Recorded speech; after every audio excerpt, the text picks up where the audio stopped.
Welcome दोस्तों। तो कैसे हैं आप? तो आज की वीडियो शुरू करते हैं। आज जो एसएससी जेई का हमारा एग्ज़ाम हुआ है 4 दिसंबर 2025 को, थोड़ा दूर दूर लिख लेते हैं। 4 दिसंबर 2025 को एसएससी जेई का जो हमारा एग्ज़ाम हुआ है,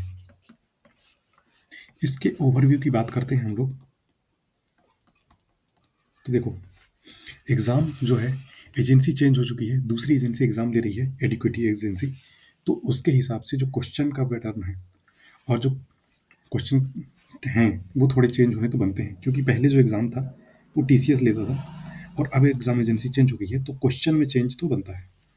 अब क्या क्या मेजर चेंजेस आए हैं? तो देखो, जीएस वाला पोर्शन हो गया हमारा, रीजनिंग वाला पोर्शन हो गया, और एक हमारा हो गया टेक्निकल वाला पोर्शन। तो जो जीएस वाला पोर्शन है, जनरल स्टडीज़ का या जनरल अवेयरनेस का पोर्शन, इसमें स्टेटमेंट वाइज क्वेश्चन आ रहे हैं। तो जो ये स्टेटमेंट वाले क्वेश्चन है, जैसे कि कथन दे दिया, उसके बाद दे दिया निष्कर्ष, तो इस तरीके से पूछ रहा है। उसके बाद क्या कथन को मैच कर रहा है, क्या दोनों सही हैं या दोनों गलत हैं, इस तरीके के क्वेश्चन पूछ रहा है। तो स्टेटमेंट जैसे ही हम लोग पढ़ते हैं, उसके बाद हम उसका कंक्लूजन निकालते हैं। तो या तो दोनों सही होते हैं या दोनों गलत, या एक सही या एक गलत, ये चार ऑप्शन बनते हैं। तो इस तरीके के क्वेश्चन पूछ रहे हैं। जो रिसेंट एग्जाम हमारा एसएससी स्टेनो का हुआ है, उसमें इस तरीके के क्वेश्चन पूछे गए थे, और मैंने कल ही एक वीडियो बनाई थी जिसमें इस तरीके के क्वेश्चन हमने डिस्कस किए थे, और बहुत ही बेनिफिशियल है वो SSC JE exam point of view से। तो उसी तरीके के क्वेश्चन इसमें पूछे जा रहे हैं, कोई चेंजेस नहीं है। उसके बाद बारी आती है रीजनिंग के क्वेश्चनों की। तो रीजनिंग के क्वेश्चन जो है, जो पुराना पैटर्न है, लगभग लगभग वही पैटर्न, 40 क्वेश्चनों करीब का वही पैटर्न आ रहा है। जो 10 से 12 क्वेश्चन है, उनमें थोड़ा सा चेंजेस है, क्योंकि उनमें जो डाटा है वो थोड़ा ज़्यादा दे रहा है, इस वजह से थोड़ी दिक्कतों का सामना करना पड़ रहा है। तो अभी नया पढ़ने की कोई ज़रूरत नहीं है, जितना पढ़ा है उसके हिसाब से क्वेश्चन अटेम्प्ट करो। और कुछ एक्स्ट्रा क्वेश्चन भी आता है, अगर टाइम बचता है तो सॉल्व करो, वरना 30 मिनट में जितने क्वेश्चन हो जाए उतने क्वेश्चन करने की कोशिश करो, क्योंकि हमको मैक्सिमम स्कोर करना है हमारे टेक्निकल में। अगर हम यहीं पे अपना टाइम 50 मिनट करीब करीब यहाँ बर्बाद कर देंगे, अगर मान लो हम लोग रीजनिंग में 50 मिनट अपना खराब कर देते हैं और 20 मिनट हम लोग यहाँ पे ख़त्म कर देते हैं अपना, ये कम से कम बता रहा हूँ मैं, ज़्यादा से ज़्यादा ही खत्म हो रहे हैं लोगों के, तो 70 मिनट तो यही हो गए, 60 मिनट बचेंगे। तो इसमें काम हमारा नहीं होगा, 60 मिनट भी नहीं बचेंगे हमारे पास, और कम टाइम बचेगा, 60 मिनट से भी कम।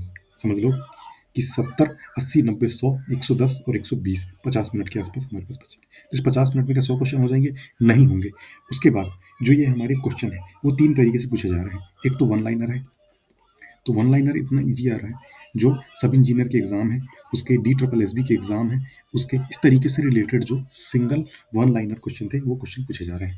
दूसरा, न्यूमेरिकल क्वेश्चन जो है, वो भी करीबन करीबन 10 से 12 क्वेश्चन न्यूमेरिकल के पूछे जा रहे हैं, और उन्होंने कैलसी जो है वो अलाउ कर दिया है। कैलकुलेटर हमको ऊपर बोर्ड में राइट कॉर्नर पे देखने को मिल रहा है, तो उस हिसाब से कैलकुलेटर देना बनता ही है। तो इसी वजह से उन्होंने ये चीज़ें की है। तो अगर हम लोग इसको ध्यान में रखें, आगे हम लोग आगे हम लोग चलते हैं। तो वन लाइनर हो गया हमारा, और न्यूमेरिकल क्वेश्चन हो गया। उसके बाद फिर जो थर्ड टाइप के क्वेश्चन पूछे जा रहे हैं, वो हमारे स्टेटमेंट बेस्ड क्वेश्चन हो रहे हैं। तो जो स्टेटमेंट बेस्ड क्वेश्चन है, जिसमें एक, दो, तीन, ये चार चार स्टेटमेंट दिए रहते हैं, तो चारों में से या तो ऑल दी अबव होते हैं राइट, या फिर तीन सही होते हैं, या दो सही, या एक सही, कोई भी इस तरीके से ऑप्शन दे रहा है। तो इस तरीके के क्वेश्चन भी आ रहे हैं। तो एसएससी जेई में बिल्कुल एकदम जो पेपर है वो मॉडरेट बोला जा रहा है लोगों के द्वारा, लेकिन मैं इसे मॉडरेट नहीं कहूँगा, इसे मैं हार्ड पेपर ही बोलूँगा, क्योंकि एकदम से जो पैटर्न चेंज हुआ है, तो इसकी वजह से काफ़ी चीज़ों का सामना करना पड़ रहा है। जैसे कि पहला फर्स्ट जो शिफ्ट का पेपर हुआ था 3 दिसंबर को, तो उसमें बहुत सारे स्टूडेंटों को तो पता ही नहीं था कि कल से अलाउ है, और आईएस कोड जो उन्होंने दिया हुआ है, तो इसमें मार्क्स जो है वो भी कम होंगे, 100% मार्क्स कम होंगे लोगों के। उसके बाद फिर जो आज पेपर था 4 दिसंबर का, तो जो फर्स्ट शिफ्ट का पेपर है, इसका अगर जो ओवरव्यू लिया जाए, जो स्टूडेंटों से पता चल रहा है, तो उसमें हमको ये पता चल रहा है कि ये पेपर भी एक तरीके से हार्ड पेपर ही है। अब मॉडरेट सब अपनी सहूलियत, अपनी समझदारी के हिसाब से बोल देते हैं कि नहीं, मॉडरेट पेपर था, मॉडरेट पेपर था, लेकिन किस तरीके से मॉडरेट था? जीएस टाइम कंज्यूमिंग हो रहा है, रीजनिंग में भी टाइम कंज्यूमिंग हो रहा है, टेक्निकल क्वेश्चन पूरे अटेम्प्ट कर नहीं पा रहे हैं, तो ये एक तरीके से हार्ड पेपर की ही निशानी है, कोई मॉडरेट पेपर नहीं बोला जा सकता है। आखिर में जो पेपर दे के आ रहा है वो एडिक्विटी को गालियां ही दे रहा है कि इस तरीके से क्वेश्चन पूछ रहा है, कुछ भी पूछा जा रहा है उल्टा सीधा।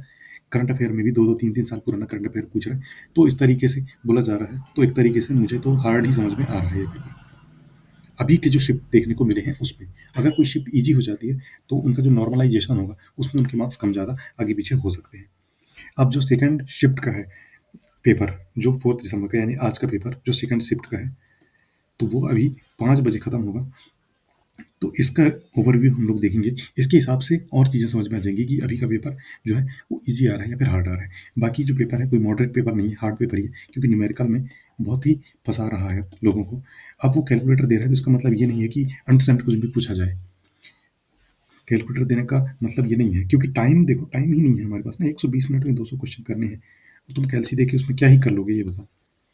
लास्ट टाइम में आदमी ये कैलकुलेटर में यहाँ पे कैलकुलेट करेगा तब तक तो उसके 2-3 मिनट वैसे ही चले जाएंगे। उससे अच्छा तो वो पेन पेपर में पहले सॉल्व कर ले रहा था, वो ज़्यादा सही था। कैलकुलेटर देके लोगों को बेवकूफ़ बनाया जा रहा है। भले ही कुछ वैल्यू में जो अपन फंसते थे, जैसे कि 10⁻3, उसके बाद फिर 24 इस तरीके से डिवाइड बाय 2.3 इस टाइप की वैल्यू आ जाती थी, उनमें फंसते थे, उसमें फंसना नहीं होगा। लेकिन क्या एक दो क्वेश्चन के लिए हम अपना टाइम, जो एक्स्ट्रा टाइम है 5-6 मिनट बर्बाद करें, क्या ये सही है? कोई तरीके से सही नहीं है। तो इस तरीके से अगर देखा जाए तो एग्ज़ाम टोटली हार्ड ही आ रहा है, और आगे की शिफ्ट में और समझ में आएगा। और अगर इसी तरीके से एग्ज़ाम चलता रहा तो जो प्रीवियस कट ऑफ जो 120 के आसपास गया था, ये कट ऑफ घट के 100 के आसपास पहुंच जाएगा।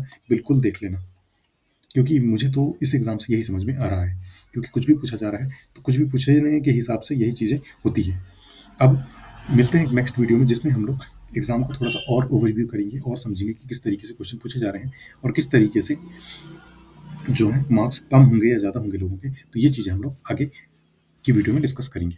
तो मिलते हैं नए अपडेट के साथ में। तो सब्सक्राइब और लाइक चैनल को जरूर करें। ओके।